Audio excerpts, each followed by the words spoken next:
Vocês acham que a palavra empatia, por ser tão usada, caiu no esvaziamento? Ou será que essa palavra, dentro do momento, do contexto que nós estamos vivendo de pandemia, ganha força? Meus alunos e estudantes da primeira série do ensino médio estudaram um pouco a respeito desse assunto. Eles fizeram uma navegação em 2 sites, o Museu da Pessoa e o Museu da Empatia. A proposta é que eles visitassem esses sites, tivessem contato com as histórias contidas ali e depois fizessem um registro das suas impressões. Esse registro podia ser por escrito ou então por meio de uma gravação de podcast. Alguns dos estudantes me enviaram essas gravações e outros me mandaram por escrito os seus registros no Classroom, que é uma ferramenta que nós professores estamos utilizando muito. Essa pesquisa proporcionou que os estudantes chegassem à seguinte conclusão, que não existe empatia sem escuta. Então, mas não é qualquer escuta, é uma escuta atenta, uma escuta disponível ao ouvir a narrativa do outro sobre a própria experiência. E eu descobri de uma maneira surpreendente, né, dessas surpresas que o magistério nos traz, que uma das estudantes escolheu a história de Paulo Freire, que está lá no site do Museu da Pessoa. O curioso é que essa atividade foi feita na semana, né, de 17, 18 de agosto, ou seja, há um mês atrás.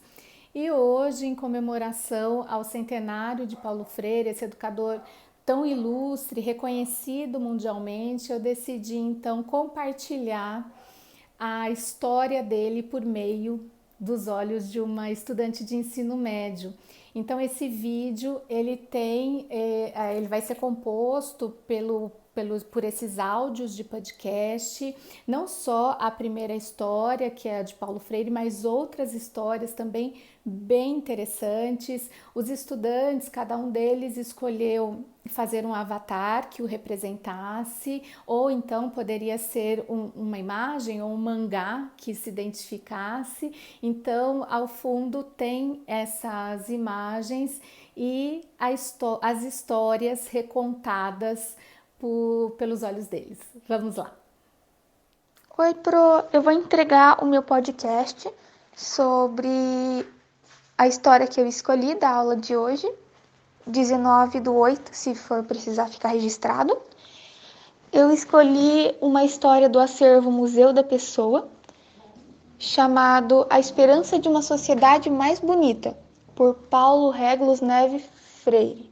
Ele prefere ser chamado só de Paulo Freire, os amigos dele chamam assim.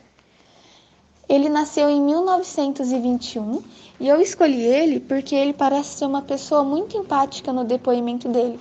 E já que a gente está procurando essa empatia, eu gostei muito da história que ele contou. Ele vivenciou a crise de 29, quando ainda era meio que uma criança, e precisou se mudar, e a família dele era de classe média e tinha uma boa quantia de dinheiro, mesmo quando ele se mudar. Quando ele foi para esse novo lugar, ele conheceu amigos de classes inferiores a dele socialmente e financeiramente. E mesmo assim, livre do preconceito que os outros amigos dele sentiam e que as pessoas adultas tinham, ele se tornou realmente amigo dessas pessoas que ele conheceu. E ele ficava muito ressentido quando via os outros amigos dele discriminando essas pessoas. Ele achava muito injusto. Ele também não gostava de atitudes machistas, então ele foi aprendendo com isso e conseguiu se livrar um pouco do machismo quando ele percebeu que estava praticando esse preconceito. Eu achei muito bacana da parte dele se importar para ser uma pessoa melhor. Então, ele se esforçou para ir para a universidade, embora ele tenha entrado um pouco depois dos amigos, e ele estudou para ser advogado. Mas ele percebeu que a advocacia não era trabalho para ele quando ele defendeu um credor sobre um processo de odontologia. O cliente pagou por um comprou um aparelho, mas não podia pagar pelo aparelho que ele comprou. E aí o dentista entrou em um processo jurídico contra ele. E o homem realmente não tinha como pagar. E disse: não posso deixar que levem a minha filha e eu realmente não tenho dinheiro para pagar. Então você pode levar os móveis da minha casa se isso puder cobrir a dívida. E percebendo a injustiça daquilo por causa de um aparelho, uma coisa simples, estaria levando totalmente os móveis daquele cara, ele ficou ressentido também com a injustiça disso. E por isso ele largou o emprego de advocacia no dia que teve que defender aquele credor. Porque ele não achava certo o que estava acontecendo ali. Com isso, ele começou a estudar pedagogia. Quando ele começou a estudar a pedagogia e defender as teses na faculdade, ele realmente se encontrou em um emprego que fazia ele feliz. Ele virou professor, ele defendia teses na universidade e vivia uma vida que para ele foi uma coisa incrível. Ele vivenciou greves, ele vivenciou crises, até que ele vivenciou a ditadura. A ditadura foi um momento difícil. Ele já era casado e tinha alguns filhos. O nome da esposa dele era Elsa e ele amava ela mais que tudo. Foi uma história muito linda porque os dois se davam muito bem e tinham uma relação de amigos, não só esposa e marido. Eles eram como realmente melhores amigos. E com a ditadura ele foi preso e em nenhum momento ela julgou ele por ser preso. Se ele tivesse ficado calado, ele talvez não tenha sido pego pelos militares. Mas ela nunca julgou ele, porque sabia que era o que realizava a ele o emprego. Então ela visitava ele sempre na cadeia e quando ele foi exilado, ela foi junto com os filhos. E é uma história muito bonita a que ele conta desse amor que tinha por ela. Depois de um tempo, a Elsa morreu, depois de acho que 42 anos que eles passaram juntos. E ele achou que ele não ia superar isso, porque foi um momento, ele amou ela mais que tudo. E ele sentiu a dor e o luto na forma de um desgosto real pela vida. Mas ele foi forte mesmo assim e percebeu que a perda da amada dele não implicava nele deixando de amar novamente. E ele encontrou o amor mais uma vez. As pessoas acharam estranho, porque ele amava tanto a Elsa e achar uma nova parceira parecia uma coisa impossível para ele antes. Mas ele disse: o amor que eu experimentei pela Elsa foi tão grande que se eu simplesmente deixasse de amar outras pessoas só porque ela se foi, eu estaria deixando para trás toda a história que a gente passou junto. E foi muito bonito esse recomeço dele.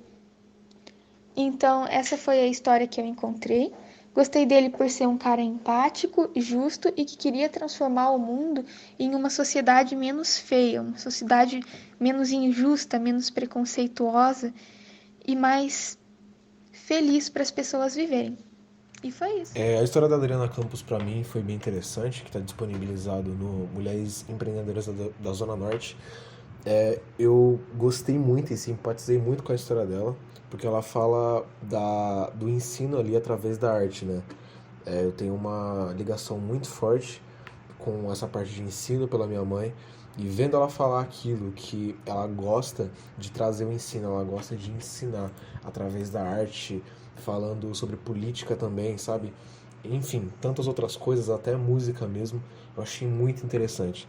Eu acho que não foi um projeto que teve tanto tempo, porque ele foi iniciado em 2020, quando tudo aconteceu aí com o mundo, mas foi muito interessante ver que não só ela, mas muitas mulheres gostavam de fazer realmente aquilo, gostavam de empreender e tiveram uma oportunidade muito, muito boa que foi viabilizada pela lei federal, né, com incentivo da cultura. No site Museu da Pessoa, eu escolhi a história do Fernando Almeida, que nasceu na década de 50 no Rio de Janeiro, numa época em que a fauna e a flora ainda eram bastante conservadas. E por conta da sua ligação com a natureza e o mar, ele escolheu se graduar em engenharia sanitarista e teve a oportunidade de fazer um mestrado em Nova York, assim se envolvendo mais com a questão ambiental.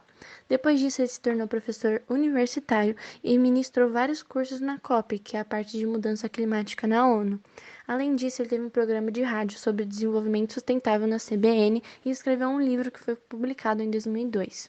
Atualmente, ele trabalha com o meio empresarial, porque para ele deve haver um envolvimento entre a questão social, econômica e os recursos naturais. E, além disso, porque futuramente ele pretende se dedicar à formação de lideranças em sustentabilidade, uma vez que a questão da liderança vai determinar a velocidade da mudança. E eu me identifiquei com a história dele, porque eu gostaria de futuramente seguir a carreira política, e eu concordo com ele. A sustentabilidade tem que ser introduzida cada vez mais e o mais rápido possível por conta das condições atuais do nosso planeta. Então, é uma das coisas que eu gostaria de ajudar a agregar no planeta. Mas, além disso, eu achei a jornada dele muito grandiosa. Eu tenho certeza que ele se dedicou ao máximo, até porque um mestrado em Nova York e dar cursos na ONU não é para qualquer um. Foi uma história muito inspiradora para mim. Uma mulher indígena que aos 16 anos ela decidiu estudar direito para defender os direitos dos povos indígenas. Aí, pela sua história, ela contou que ela é descendente, né, de indígenas. Ela sempre ouvia a história do avô dela e da avó, dizendo das histórias deles, de indígenas, mas ela mesma não cresceu em uma aldeia indígena. Ela citou que ela cresceu em uma classe média, assim, com os pais dela, tipo, acho que na cidade e tal. E ela teve uma vida, assim, de classe média, sabe? Ela não vivia nas aldeias, essas coisas, mas ela ia nos verões, tipo, nas férias, ela ia, assim, lá para as aldeias com a avó dela, só pra passar o tempo, né, das férias. E ela gostava muito desse tempo. E com o tempo, né, quando ela teve 16 anos, ela decidiu que ela ia estudar direito para defender os direitos dos indígenas, porque ela via a situação daí, como eles viviam e essas coisas. E tá, né, daí ela se formou em 2004 e depois em 2005 ela fez a OAB, aí depois ela começou a ser voluntária em uma instituição que chama TDOA, não sei se está falando certo, mas sim dela, que era apoio aos indígenas, não me engano, isso. E por muitos anos ela também viveu muito em aldeias indígenas, tipo, não para observar, mas para ver o modo como eles vivem, essas coisas, apesar dela ser uma advogada, né? Isso também gerou muito conflito com os pais dela, porque o pai dela dizia: quando você vai voltar para o mundo, porque você é uma advogada. Mas não, ela viveu muito tempo nas aldeias para ela ver como essas pessoas viviam e essas coisas. Enfim, hoje em dia ela tá com uns 45 anos, mas ela viu que era isso que ela precisava fazer mesmo. Eu achei muito inspirador, porque, tipo, ela, com 16 anos, ela já decidiu o que ela queria fazer, e quando ela teve a experiência, né, de viver lá com os indígenas, ela já decidiu: nossa, é isso mesmo que eu quero fazer, eu quero defender esses povos pelos direitos deles, que eles não têm, que eles têm direito, mas que não é. Só que, né, não, não coisa. Ai, me perdi. Mas, enfim. Mas hoje ela é formada em Direito das Mulheres e Direitos do Gênero. Então ela ajuda eles bastante com isso, né? E, ela conseguiu realizar o que ela tinha de propósito da vida dela. Eu achei isso muito legal. E, como eu falei, apesar dos conflitos dela com a família dela, hoje eles entendem que era isso que ela tinha que fazer. E eles aplaudem tudo que ela fez e toda essa trajetória dela com esses povos. Yeah.